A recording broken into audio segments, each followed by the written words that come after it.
Good evening. My name is Jun Kim. I am the acting United States Attorney for the Southern District of New York. Yesterday afternoon, a man consumed by hate and a twisted ideology attacked our country and our city, using a rented Home Depot truck as his weapon of terror.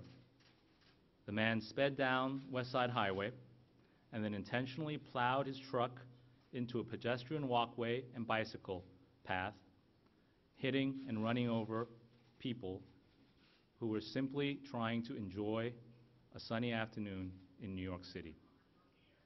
He killed 8 innocent human beings and injured at least a dozen other people. That man, as alleged in the complaint filed today, was Sayfullo Saipov. Today, thanks to the incredible work of the FBI, the NYPD, the Joint Terrorism Task Force, and law enforcement in the city and around the country, just about 24 hours after Saipov's attack, we now have him charged with federal crimes of terrorism. The complaint filed today charges Saipov with 2 counts. First, material support of a terrorist organization, that being ISIS. And second, a federal charge of violence and destruction of a motor vehicle with willful disregard for the safety of human life that resulted in multiple deaths. As the complaint alleges, after speeding through the walkway and bicycle paths, running over and killing people, Saipov crashed his truck into a school bus carrying children. Then he got out, yelled, "Allahu Akbar," meaning God is great, brandishing 2 weapons, which turned out to be a paintball gun and a pellet gun. He was ultimately stopped by a brave police officer, Ryan Nash, who confronted him and shot him in the abdomen. In the short time since this attack, as alleged in the complaint, we have developed evidence establishing that Saipov committed this attack in support of ISIS. That evidence is laid out in the complaint, but it includes the following: a note that was recovered just outside the truck that read, in part, "No God but God, and Muhammad is his prophet," and Islamic supplication, "It will endure," a phrase commonly used to refer to ISIS. Also, a search of cell phones found in a bag that he was carrying, a search conducted pursuant to court-authorized wiretaps, revealed thousands of ISIS-related images and about 90 videos depicting, among other things, ISIS fighters killing prisoners by running over them with a tank, beheading them, and shooting them in the face. In Mirandized interview statements with law enforcement last night and today, Saipov allegedly admitted that he was inspired to commit the attack by the ISIS videos he watched and had been planning this attack for 2 months. He also admitted that he had rented a truck on October 22nd to practice the turns he would make on his Halloween Day attack. As I mentioned, it is incredible investigative work that has allowed us to bring these charges so soon after the attacks. I want to thank all the law enforcement and citizens who responded to this attack in the way New Yorkers do. In particular, I want to thank Officer Ryan Nash for his selfless bravery. I want to thank the FBI, represented here today by Bill Sweeney, Assistant Director in charge of the New York Field Office. Their work in this case, as in all terrorism matters that we've worked with them on, has been extraordinary. I also want to thank the NYPD, represented here today by First Deputy Commissioner Benjamin Tucker and Deputy Commissioner John Miller. Their leadership and that of Commissioner O'Neill over the greatest police force in the world has helped keep our city safe. And in the wake of yesterday's attacks, the NYPD has kept our citizens reassured and continuing to live our lives.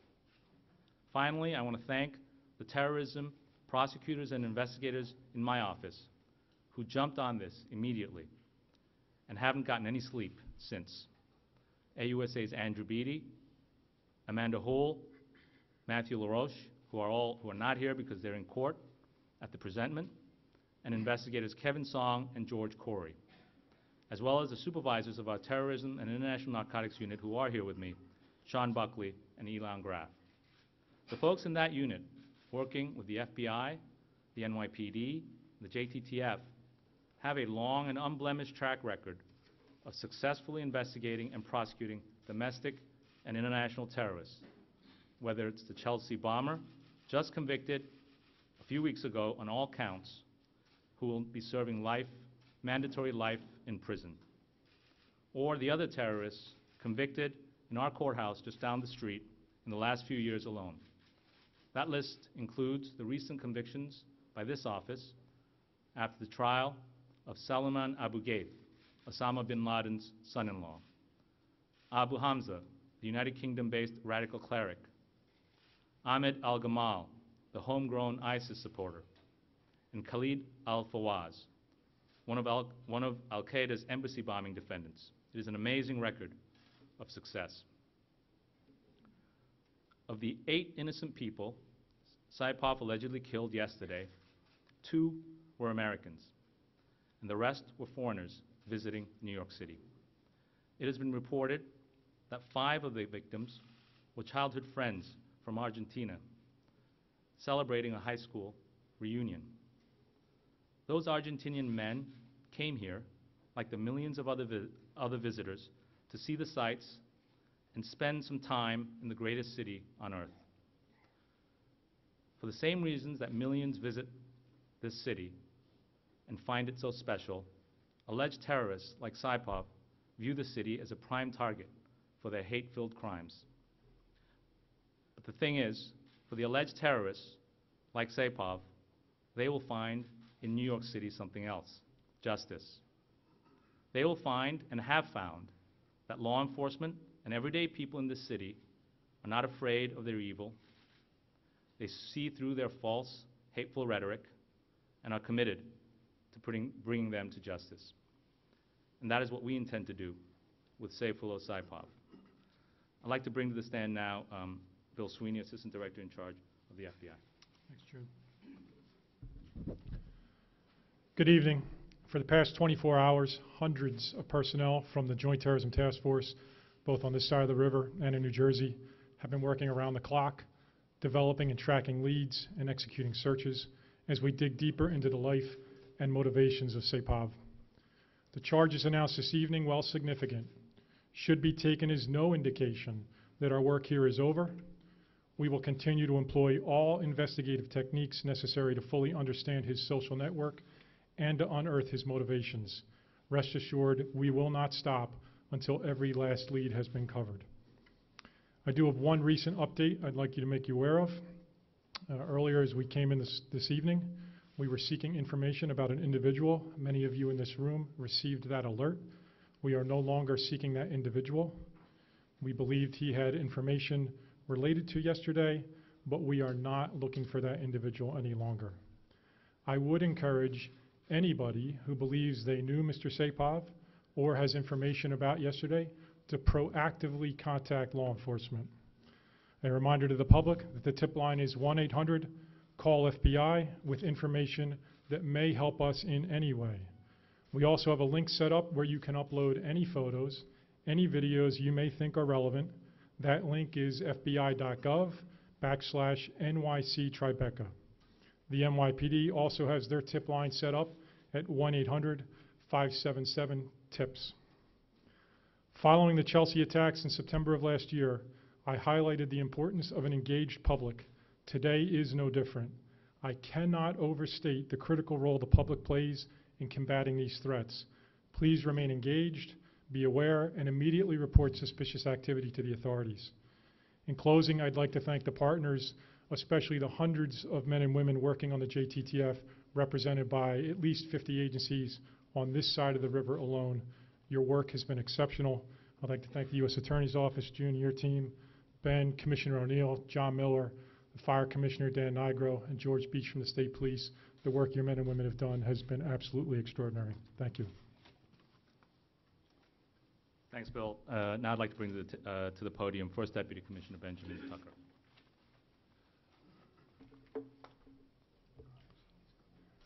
Good evening. Today's announcement of an indictment of Sayfullo Saipov on federal charges sends the strongest message to those who seek to commit acts of terror in our country. This swift and decisive charges demonstrate the resolve of our local and federal law enforcement who work so closely to both prevent terror as well as bring those who commit acts of terror to justice. The NYPD wishes to thank our close law enforcement partners in the FBI, especially FBI Assistant Director Bill Sweeney, and our federal prosecutors in the Southern District, led by Acting Assistant U.S. Attorney, United States Attorney for the Southern District, June Kim.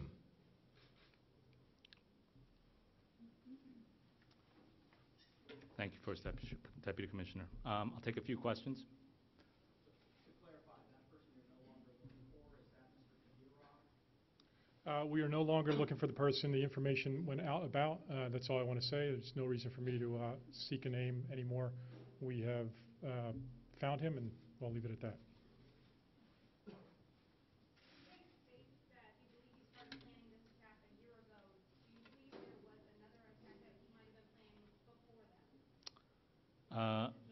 I believe the complaint says that he began planning the attack 2 months ago, but I'm not going to go beyond what's in the complaint.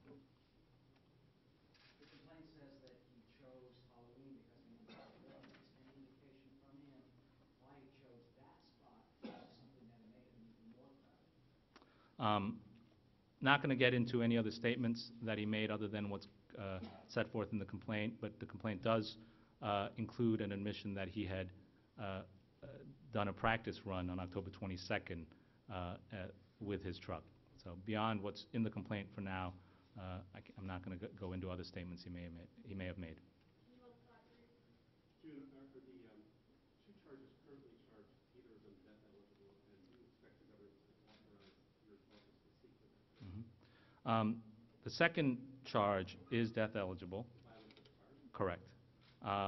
And the material support charge is life, is the maximum. As you know, the process by which whether the department decides to seek the death penalty or not goes through a process in the department.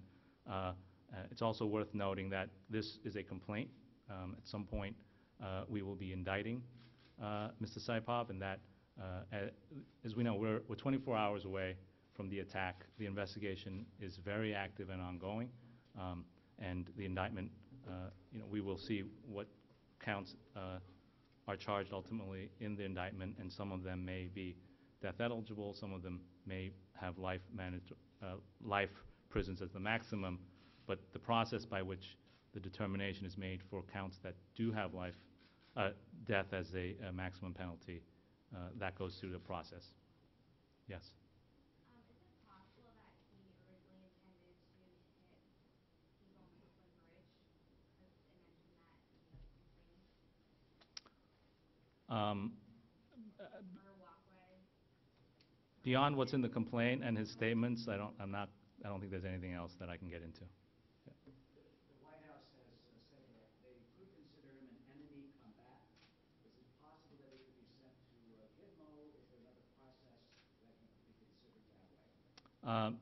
As I understand it, the determination of someone being declared an enemy combatant is one that gets made way above my pay grade. This is an office of federal prosecutors. There was a number of federal crimes committed as set forth in the complaint that we were able to prove, and we brought the charges, and we intend to proceed with them. Whether or not someone will be designated as an enemy combatant or not, that's a determination that will be made elsewhere. What will happen after these charges, for example, potentially? I believe in the history, if you look through precedents, there can be federal charges in place, and then someone can be declared an enemy combatant, but as I said, those are determinations that other people make. Yes? The 90 videos, the photos were on the cell phones. Was that on his person, or did you get that from his home in New Jersey? I believe the complaint alleges that the cell phones that we obtained a search warrant for and that had these images were in a bag that he was allegedly carrying at the time of his attack. At the time of the incident. Correct. And Commissioner, when the videos, the photos, I mean, what you've seen as far as the social media channels you mentioned before, is this a case where this is another guy who completely radicalized himself domestically in this country since he was here in 2010? We don't know his path of radicalization yet. The exploitation of these telephones pursuant to search warrants is a process because of the volume of material in there that is still in progress and will go on for a while. I think if you examine the component pieces of his attack, obtaining the vehicle as outlined in the complaint, testing the vehicle for the high-speed attack, learning to use it properly, having secondary weapons inside, multiple knives, and trying to achieve maximum lethality certainly is indicative, along with the amount of material in his telephone, that he was a follower of ISIS propaganda, social media, and frankly, tactical instruction. Okay, we'll take one more question. At this time, do you believe anyone else was involved in planning or carrying out? At this time, all we have are the charges in the complaint and the charges against this one individual. Thank you, everyone.